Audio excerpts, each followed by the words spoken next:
So the last few songs you heard were Waving Through a Window from Dear Evan Hansen, Congratulations from the Hamilton mixtape, The Schuyler Sisters from Hamilton, and Helpless from Hamilton. Oh, look at that. Such a good playlist. I can't really complain. Broadway's so good. Broadway you can't really complain with. You can't lose. There's no possible way to lose when you're listening to Broadway. Speaking of losing, you can talk about the Yankees losing. I can't with them this week. I just can't.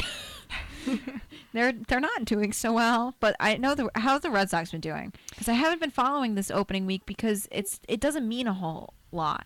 We've been in rut for the last 4 years. And it seems like this season we're just going to continue to be. I feel like with the Yankees, it's like the same thing. I think unless they get a new manager, I think that's when they're going to pick up. I mean, Lauren Filardi and I talk about this all the time on our radio show, how when Joe Girardi leaves, I think it's going to be a lot better because it's not he's just old. Not that he's old, like, number-wise, it's just he can't do what he used to. The only thing was good for was 2009 when they won the World Series. Mm-hmm. From that, they haven't done anything. So I know the Red Sox switched managers a couple times, right? In the last couple of years? We've switched a couple times just because we haven't been winning. We haven't been doing well. We've had dual captains almost every single year. We've had a circulating lineup. It's just, it hasn't been structured as it has been in the past. Because I remember them and the Yankees were always two very, very structured organizations. Two very competitive structured organizations. And those games used to be fun. Gave their players a lot of money. And to be quite honest, those were the games that people looked forward to most, was the Yankee Red Sox games, and I think people still do. Yeah. But it's not. It's very tickets are very hard to come by, whether it's at Yankee Stadium or Fenway. Yeah, I think part of it is the fact that they're acting like the teams are still the top, and they're not. So they're pricing their tickets that way, even though, like, obviously the fans are very competitive, so they're hard games to get tickets to. Yeah. But I just don't think they're in the same place they were. No. 10, 5, 2 years ago. They're not. Like, and I know that the Cubs, when we went 10 years ago, the tickets where we sat, like, probably second tier behind home plate, they were great seats. I looked the other day, they're now like $68. Yep. Which for a World Series team to sit that close to home plate isn't that bad, but they have probably gone up since 10 years ago. But they've gotten better over the years. But the Yankees and the Red Sox have sort of tapered a little bit, and their ticket prices, I know, for sitting in the bleachers at Yankee Stadium is $20. Yeah, it's, I believe, somewhere between $25 to $30 to get bleachers seats for Fenway. And probably that's not even where the Green Monster is, right? Those seats probably go for a lot more, right? Green Monster tickets are upwards of $50. Interesting. Because there's like now that the Yankees have their new stadium, they took out 2 sections in the outfield that were like sections that had like a blocked view. So they made those group party areas. And they look like very nice areas. So it's like all inclusive. I mean, it's all you can eat and all you can drink if you're over the age of 21. And I think you pay like $30 for the entire night. Fenway did something similar recently. They've opened a lot of the company boxes up more. So instead of just being reserved for a specific company, now parties can rent them out, which you were not able to do before. But that's so you cool. can, rent a box, kind of I don't even want to know. Hang out. How much do those go for? Probably $300+. Because food's included up there, right? Yes, so it's all, well, you can choose to have it catered or not catered. You can choose to have the game, all their box seats, which I've been lucky enough to go to because of my parents' companies and things like that. They have leather couches, a screen, catering. They have views from the window. You can sit outside. They have wait staff coming in and out. So it's very nice the way they do it. So I'm not surprised that it's $300+. See, that makes sense. I mean, we're lucky enough in Connecticut that we have the Bridgeport Bluefish, and they have boxes, like box suites. I remember, like, our family used to get one for like a game, but food is all included. You've got seats inside with the air conditioning. You could go outside and watch the game. But it's not. I know it was a little bit more inexpensive because it's not affiliated with a AAA team. Yep. So it's an independent league. So it's a lot less money than it being like a Red Sox organization. And I don't think the Yankees even offer boxes like that.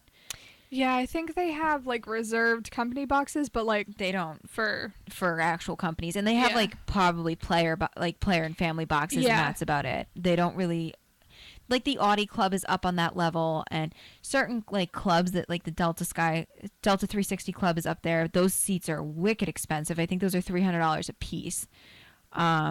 The Audi Club, like you have to have a special ticket where you're sitting to get into that. Same with the Mohegan Sun Sports Bar. Yep. To get in there. But if you want to sit in the Mohegan Sun Sports Bar, like, and sit in the outfield after you've already paid for a seat, it's like $200 to sit in there. I mean, I feel like Yankee Stadium might just be a little cursed just because they keep taking Red Sox players. Well, maybe that's why. Maybe that's because they took Jacoby Ellsbury. Yeah, I will never, ever get over that. I will never forgive the state of New York for taking Jacoby Ellsbury from me. I mean, they didn't really Ever. take him because he was a free agent, and the Red Sox didn't want to re-sign him. That's true. Well, he was asking for more money, which he should be paid. He's a very good player. He is. He's a very I think he's a great person. I think he's a great player. He's really like centered the outfield, which I think for the Yankees, which is great. His bat, I would love if it would be a little bit better, but Yeah, he was never too good on the Red Sox with the hitting either. But I would put him in my center field every day. I said I would put him in my center field no matter what. Even if his bat wasn't doing great, he's a solid center He's a fielder. solid player. He is reliable, He is reliable. if not loyal. Yeah, he's a very, very loyal person. He's very good at helping the team. I think that's Yeah, probably he one of the main dedicates reasons. himself to the teams he plays on. Unfortunately, that's not the Red Sox anymore.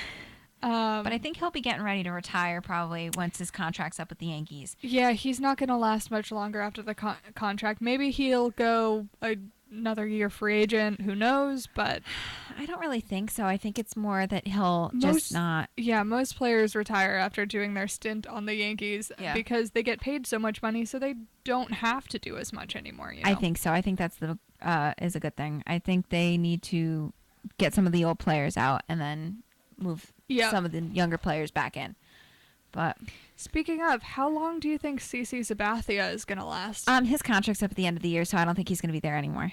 You think he's not going to be signed again? I don't think so. He's had a really bad couple of seasons, and he's been hurt, and he's been hurt multiple times in a season, and I think the Yankees are really done. And he's getting up there, and his velocity's down. I just don't think they're going to see keeping him around. He seems determined to stay on the team, but I don't think it's going to play out that way after he was injured, and then he was sent down to Florida to do some rehabilitation. Yeah, but I think that he's going to be gone. I really think Michael Pineda is going to be gone. I think a lot of that starting pitching, I think the only person who's probably going to stay is probably, I want to say Tanaka because of his contract. That's the only one who's going to stay. I think he's there till 2021, and I don't think they're going to re-sign him after 2021. He hasn't produced anything. I know the Red Sox, when he was coming in, wanted him really badly. Yeah. And but he's been hurt. He hasn't done anything. And that's the problem with the Yankees starting pitching. And I know with the Red Sox starting pitching, that's a lot of injuries has flaked them over the last couple of years, right? We've had a lot of injuries. I mean, our pitching lineup has been cursed for quite some time.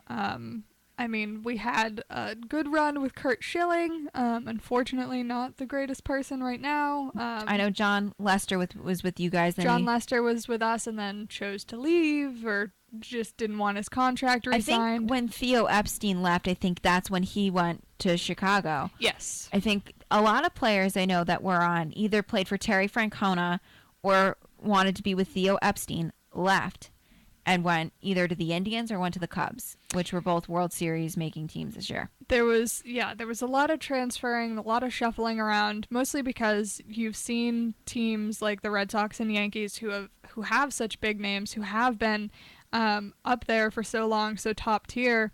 You've just seen them kind of deplete over the years, and players don't want to associate their name with a winning team that is going downhill while they're on it. Right. It's You see it with the Yankees. A lot of the young players are coming up, and I think they're really trying to change the franchise. And I think that's the biggest change. I know the Red Sox really started that youth movement, and they've been trying to get some young blood in. Yeah, it hasn't been working so far, but hopefully we'll see some changes over the next season. I hope we see changes, I think, for both teams, because they both really do have a lot of young talent in their farm system and up on their team roster right now, and I think they need to use that to their advantage. And because the younger kids are still learning how to play a professional game. If you keep sending them back down to AAA or AA, they're never going to learn how to hit off a real major league pitcher. Yeah. That's the issue I see with the Yankees right now. I think they're getting ready to go, I'm just going to send them back down to AAA, and, because they can't handle it. It's not that they can't handle it. They just haven't seen enough pitches to get it. Yeah, they're not giving it enough time to show results, really. They're just kind of circulating it around. I think that's a problem with the Red Sox, too, because they'll sign a young athlete for a year, and if it doesn't work out, they'll either trade him, let him go, send him back to AAA. They don't really take the time to let him develop and get used to the team tactics and how they function as a whole. So I think they just need to start depending on their younger players more, because their older ones who have been reliable aren't going to be there for much longer. Right. So I think that it's a lot of change for baseball right now. I think it's huge. I think there's a lot of changes coming from all teams throughout the Major League Baseball, with some of the replay rules and stuff. They're changing baseball, and I think the younger players are starting to catch on what they're doing. So I think it should be interesting to see where this year takes us. Yeah, it's definitely going to be a change. We'll see new players, new athletes, old players who are retiring, such as Big Papi, CC Sabathia. I hope he retires and just, and says, I'm done. I know that it's difficult for a player to realize that I need to retire. Yeah. You see that with Alex Rodriguez, David Ortiz, Derek Jeter, Mariano Rivera. You see that with those kind of players. I mean, even David Ross with the Chicago Cubs, at least he was able to go out on a World Series win, but not everybody gets that glory to do that. And I mean, at least David Ortiz has a couple rings, How he has 1, 2? 2. I think Derek Jeter's got like 5, but something like that. But they're you get to see that, and it's exciting to see. So I think there's a lot of good changes. So I'm excited for this season. I don't know about you, but I'm excited. We'll see what happens. I mean, stay hopeful. Who knows? And we'll see where the teams take us. Yes. So, but this is all for us for Radiothon. Yeah. But thank you all for listening. Do we still have viewers or no? We still have 3 viewers. 3 steady viewers. Yay. Thank you guys for listening. Great. See you later.